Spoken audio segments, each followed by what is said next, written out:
जय श्री कृष्ण साथियों। RPSC first grade और आरपीएससी सेकंड ग्रेड हिंदी विषय की इस चैनल पर आपको पूरी तैयारी करवाई जा रही है। अगर आप इस चैनल पर नए हैं तो चैनल को सब्सक्राइब करें और बेल आइकन को प्रेस करें ताकि मेरी हर आने वाली वीडियो सबसे पहले आप तक पहुंच सके। जैसे कि फर्स्ट ग्रेड और सेकंड ग्रेड हिंदी में जो सिलेबस है वो हमारा मैक्सिमम सेम है, 50% सेम है। अगर आप हिंदी साहित्य का इतिहास कंप्लीट करना चाहते हैं तो इस चैनल से जुड़ सकते हैं। इसी श्रृंखला में मैंने सबसे पहले हिंदी साहित्य का इतिहास शुरू किया है, जिसमें हम भक्तिकाल पढ़ रहे थे और आदिकाल हम पहले पढ़ चुके थे। ये हमारी आज 16वां वीडियो है। 15 वीडियो पहले हम कर चुके हैं और हम भक्तिकाल पढ़ रहे थे। भक्तिकाल में हम निर्गुण प्रेम मार्गिक काव्य धारा पढ़ रहे थे, जिसमें हमने पिछले 2 वीडियो में कुछ प्रेमाख्यान के बारे में पढ़ा था। और ये देखिए लास्ट हमारा ये प्रेमाख्यान था रस रतन, ये हमने पढ़ लिया था। अब हम आगे के प्रेमाख्यान के बारे में पढ़ेंगे। अगर आप इस चैनल पर नए हैं तो चैनल को सब्सक्राइब करें और लाइक करें और अधिक से अधिक शेयर करें। आप जो ये हाथों से बने हुए नोट्स दिख रहे हैं ये आपको बिल्कुल फ्री में उपलब्ध करवाए जा रहे हैं। इन नोट्स का आपको कोई चार्ज नहीं देना है, कोई पैसे नहीं है। ये बिल्कुल फ्री ऑफ कॉस्ट है, क्योंकि इन नोट्स को पढ़कर ही मैंने फर्स्ट ग्रेड का एग्ज़ाम दिया था और मेरे इन नोट्स से एक भी क्वेश्चन बाहर नहीं गया था। इसीलिए मैं आप सब साथियों के साथ में शेयर कर रही हूँ। तो आप इस वीडियो को पूरा देखें, समझें और फिर बाद में अपनी नोटबुक में उतारें। अगर आप फर्स्ट ग्रेड और सेकंड ग्रेड जीके की भी तैयारी करना चाहते हैं तो मेरा एक नया चैनल है, जिसका लिंक मैं इस वीडियो की डिस्क्रिप्शन में दे दूंगी। तो आप वहां क्लिक करके उसमें ज्वाइन हो जाइए और सब्सक्राइब कर दीजिए उस चैनल को, क्योंकि मैं उस चैनल पर जितने भी मेरे पास फर्स्ट ग्रेड के जीके के नोट्स है वो भी मैं सारे आपको बिल्कुल फ्री में उपलब्ध करवा रही हूँ। और इसकी पीडीएफ मैं मेरे टेलीग्राम चैनल पर पोस्ट करती हूँ, तो आप वहाँ जाकर पीडीएफ के ज़रिए नोट्स बना सकते हैं। तो आज हम पढ़ेंगे जान कवि के प्रेमाख्यान। जान कवि के प्रेमाख्यान। जान कवि हिंदी में सर्वाधिक 29 प्रेमाख्यानों के रचयिता माने जाते हैं। यानी जितने भी हम प्रेमाख्यान पढ़े थे उनमें सर्वाधिक प्रेमाख्यान किसने लिखे हैं? तो जान कवि ने लिखे हैं। तो ये 29 प्रेमाख्यानों के रचयिता माने जाते हैं। कौन? जान कवि। यह राजस्थान के फतेहपुर शेखावटी के निवासी थे। इनका वास्तविक नाम क्या था? न्यामत खां जान था। इन्होंने 78 ग्रंथ की रचना की, उनमें से 29 क्या थे? प्रेमाख्यान थे। यानी कि इन्होंने कुल कितने ग्रंथों की रचना की थी? तो 78 ग्रंथों की रचना की थी, जिनमें से प्रेमाख्यान कितने हैं? तो 29 प्रेमाख्यान है। फारसी प्रसिद्ध प्रेमाख्यान लैला मजनू का हिंदी अनुवाद इन्होंने लैला मजनू शीर्षक से किया है। किसने? जान कवि ने। इनकी एक अन्य रचना है, किनकी? जो जान कवि है उनकी, क्याम खा रासो, जिसकी गणना रासो काव्य परंपरा में की जाती है। उक्त सभी प्रेमाख्यानों का वर्णन डॉक्टर नगेंद्र संपादित हिंदी साहित्य का इतिहास में हुआ है। यानी कि अपन ने जो अब तक सारे प्रेमाख्यान पढ़े थे उन सब का वर्णन किस में हुआ है? तो डॉक्टर नगेंद्र के द्वारा हिंदी साहित्य का इतिहास लिखा हुआ था, उसमें उन सब प्रेमाख्यानों का वर्णन किया हुआ है। आचार्य शुक्ल ने अपने साहित्य इतिहास ग्रंथों में जिन प्रेमाख्यानों का वर्णन किया है वे निम्न अनुसार है। यानी डॉक्टर नगेंद्र में तो जो प्रेमाख्यान अपन पढ़ चुके थे उन सब का वर्णन है, लेकिन आचार्य रामचंद्र शुक्ल ने अपने साहित्य इतिहास में कौन कौन प्रेमाख्यानों का वर्णन किया है वो हम अब देखेंगे। तो अब हम देखेंगे कि आचार्य शुक्ल ने अपने हिंदी साहित्य इतिहास में कौन कौन से प्रेमाख्यान और प्रेमाख्यानकारों को सम्मिलित किया है। तो इधर हम देखेंगे प्रेमाख्यान और इधर है प्रेमाख्यानकार। जैसे मंजन की मधुमालती 1545 की है, कुतुबन की मृगावती, जायसी की पद्मावत। ये देखिए मैं जैसे आपको बोल रही हूँ, मंजन की मधुमालती, कुतुबन की मृगावती और जायसी की पद्मावत, ये मैंने ऐसे ही इन सबको याद रखा था। तो आप अगर चाहे तो अपनी ट्रिक से याद रख सकते हैं। और ये देखिए ये तीनों ही फर्स्ट ग्रेड 2020 में पूछी गई है, मैंने यहाँ पे लिखा भी हुआ है। फिर है उस्मान की चित्रावली, शेख नवी की ज्ञानदीप, हंस जवाहिर कासिम शाह, नूर मोहम्मद इंद्रावती और नूर मोहम्मद की है अनुराग बांसुरी। और नल दमयंती कथा ये किसकी है? सूरदास पंजाबी की है। ये सारे प्रेमाख्यान जो आप देख रहे हैं ये आचार्य रामचंद्र शुक्ल ने अपने हिंदी साहित्य इतिहास में सम्मिलित किए थे। उक्त में से प्रथम 5 का विवरण ऊपर दिया जा चुका है। हंस जवाहिर, इंद्रावती और अनुराग बांसुरी को डॉक्टर नगेंद्र ने समय की दृष्टि से रीतिकाल की रचना मानी है। और अपन ने जो पहले पढ़े थे वो सारे पढ़ लिए थे, लेकिन हंस जवाहिर, इंद्रावती और ये हम अब आगे देखेंगे। अगला हमारा प्रेमाख्यान काव्य है हंस जवाहिर, जो किसका है? कासिम शाह का है। इस रचना में भी पद्मावत व चित्रावली के समान 7 चौपाइयों के बाद एक दोहे का क्रम रखा गया है। इनकी रचना बहुत निम्न कोटि की है। इन्होंने जगह जगह जायसी की पदावली तक ली, पर प्रौढ़ता नहीं। देखिए, आपको इन प्रेमाख्यान काव्यों में अधिकतर प्रेमाख्यानकार कौन कौन से कवि है और किसकी रचना कौन सी है, ये पूछा जा सकता है।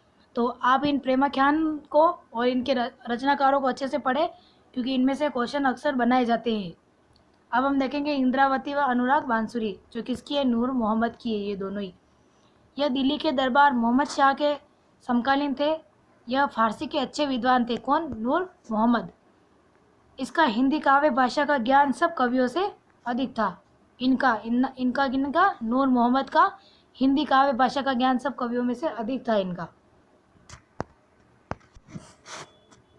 इसी ग्रंथ कौन सा? इंद्रावती को सूफी पद्धति का अंतिम ग्रंथ मानना चाहिए। यानी कि जो इंद्रावती है उसको सूफी पद्धति का अंतिम ग्रंथ मानना चाहिए। ये भी मोस्ट इम्पोर्टेंट है, मैंने यहाँ पे लगा रखा है, देखिए आप। नूर मोहम्मद की एक अन्य रचना कौन सी है? अनुराग बांसुरी। अनुराग बांसुरी की भाषा कौन सी है? संस्कृत निष्ठ है। यानी जो अनुराग बांसुरी है वो किस भाषा में है? संस्कृत निष्ठ है। और ये देखिए, जिस जगह मैंने मोस्ट लगा रखा है तो ये इम्पोर्टेंट है और अक्सर एग्जाम में पूछा गया है या भी पूछा जा सकता है। आप इसको अच्छे से याद रखना। अनुराग बांसुरी में कवि ने शरीर, जीवात्मा और मनोवृत्तियों को लेकर रूपक बांधा है। चौपाइयों के बाद दोहा छंद न रखकर बरवे छंद का प्रयोग किया है। ये किसमें? अनुराग बांसुरी में। और ये वेरी मोस्ट इम्पोर्टेंट है कि सब में तो चौपाइयों के बाद दोहे का क्रम था, लेकिन इन्होंने चौपाई के बाद दोहा छंद न रखकर क्या रखा? बरवे छंद रखा था। तो इसीलिए किस में रखा? अनुराग बांसुरी में। नूर मोहम्मद को अपने हिंदी प्रेम के कारण यह उपलम्ब सुनने को मिला कि तुम मुसलमान होकर भी हिंदी भाषा में काव्य रचना करने क्यों गए। यानी ये नूर मोहम्मद जे थे जो मुसलमान थे, इसलिए उनको ये लाइन देखिए, एग्जाम में पूछा जा सकता है कि तुम मुसलमान होकर भी हिंदी भाषा में काव्य रचना करने क्यों गए, किसके लिए कही गई है? तो ये कही गई है नूर मोहम्मद के लिए। तो ये लाइन आपको देखे एग्जाम में पूछी जा सकती है, तो आप इसको याद रखना। यहाँ पे नोट करके लिखा हुआ है कि आचार्य शुक्ल ने सूफी कवियों की अखंडित परंपरा की समाप्ति किससे मानी है? शेख नबी से मानी है। और अंतिम सूफी ग्रंथ कौन सा है? इंद्रावती। सूफी आख्यान काव्यों की अखंडित परंपरा की समाप्ति अनुराग बांसुरी से मानी जाती है।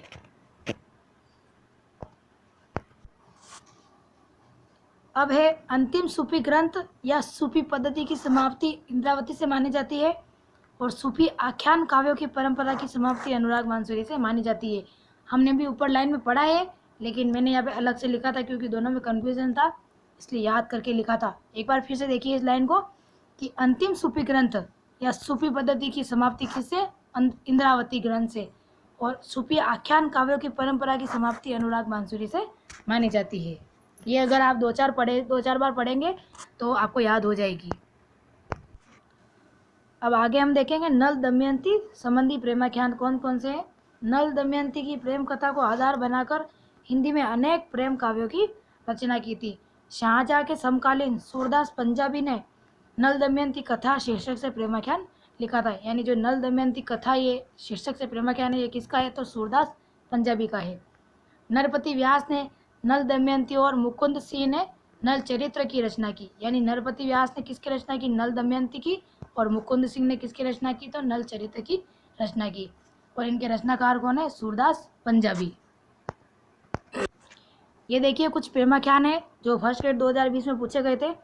कुतुमन की मृगावती, पद्मावत की जायसी की पद्मावत, मंजन की मधुमालती और मुल्ला दाऊद की चंदायन। ये फर्स्ट ग्रेड 2020 में पूछी गई थी, तो मैंने यहाँ पे लिख दी थी। अब हम देखेंगे सूफी प्रेमाख्यानों की हिंदी साहित्य को देन क्या है। हिंदी साहित्य की एकमात्र परंपरा है जो धर्माश्रय व राजाश्रय से दूर होकर लोकाश्रय में आगे बढ़ी। किसके लिए कहा गया है? सूफियों के लिए कहा गया है। एकमात्र साहित्य परंपरा जिसे कथानक रूढ़ियों का निर्वाह किया गया है। श्रृंगार के तीनों पक्षों सौंदर्य, प्रणय व विरह का रोमांचक चित्रण हुआ है। सूफी, देखिए हम सूफी कहे या प्रेमाख्यान काव्य कहे एक ही बात है। हमने जब प्रेम मार्ग की काव्य धारा स्टार्ट किया था तब हम क्या कह सकते थे? प्रेमाख्यान कह सकते थे, प्रेम मार्ग कह सकते थे, सूफी मत कह सकते थे। ये सारे इनके नाम है। प्रेम के उदात्त यानी पवित्र स्वरूप की अभिव्यक्ति हुई है सूफी प्रेमाख्यान काव्यों में। अब हम देखेंगे प्रेमाख्यान काव्य की विशेषताएं और इनकी प्रवृत्तियां कौन कौन सी है, और ये अक्सर में एग्जाम में पूछी जा सकती है, तो आप इनको कंठस्थ याद कर लीजिएगा और बार बार रिपीट कीजिएगा, आपको याद हो जाएगी। पहला है सूफी सिद्धांतों का प्रचार प्रसार करना। दूसरा है लौकिक प्रेम के माध्यम से अलौकिक प्रेम का वर्णन। तीसरा मसनवी शैली का प्रयोग, यानी मसनवी शैली का प्रयोग किसमें हुआ है? तो प्रेमाख्यान काव्य में हुआ है। डॉक्टर नगेंद्र ने उक्त तीनों जो कथन है उनसे असहमति व्यक्त की है, यानी ये तीनों ही कथन है ये डॉक्टर नगेंद्र क्या करते हैं? असहमति व्यक्त करते हैं। चौथा है प्रबंधात्मकता, अवधि भाषा का प्रयोग, दोहा चौपाई शैली का प्रयोग, कथानक रूढ़ियों का निर्वाह, वियोग श्रृंगार की प्रधानता, खंडन मंडन की प्रवृत्ति का अभाव, ये मोस्ट है। नायिका के नाम पर कृति का नामकरण, यानी कि इस प्रेमाख्यान में नायिका के नाम पर कृति का नामकरण किया गया है। प्रतीक शैली का प्रयोग, दाम्पत्य प्रतीकों का प्रयोग, नाम परिगणन पद्धति या वस्तु वर्णन पद्धति का प्रयोग, ये आपको याद रखनी है, बहुत इंपॉर्टेंट है।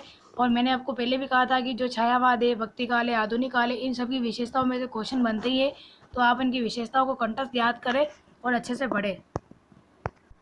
फिर ये नीचे देखिए, ये फर्स्ट ग्रेड 2020 में पूछा गया था इनकी विशेषताओं के बारे में।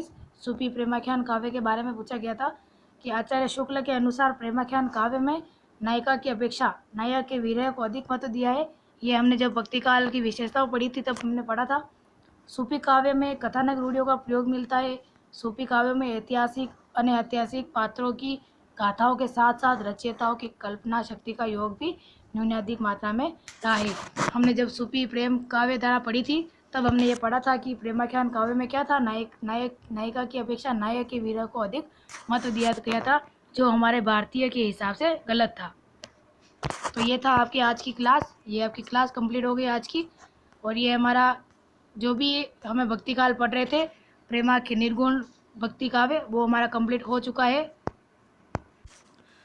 हम भक्ति काल में निर्गुण काव्य धारा पढ़ रहे थे, तो हमारी निर्गुण काव्य धारा कंप्लीट हो चुकी है। अब हम सगुण काव्य धारा पढ़ेंगे, जिसमें भी आचार्य रामचंद्र शुक्ल ने इनको 2 भागों में बांटा था, कृष्ण भक्ति काव्य धारा और राम भक्ति काव्य धारा। अब हमारी अगली क्लास कृष्ण भक्ति काव्य धारा के बारे में पढ़ेंगे। अगर आप इस चैनल पर नए हैं तो चैनल को सब्सक्राइब ज़रूर करें, लाइक करें और बेल आइकन को प्रेस करें। मैं इसकी PDF टेलीग्राम चैनल पर पोस्ट कर दूंगी, आप वहाँ जाकर उस PDF से अपने नोट्स बना सकते हैं और अपनी तैयारी को और अधिक मजबूत कर सकते हैं।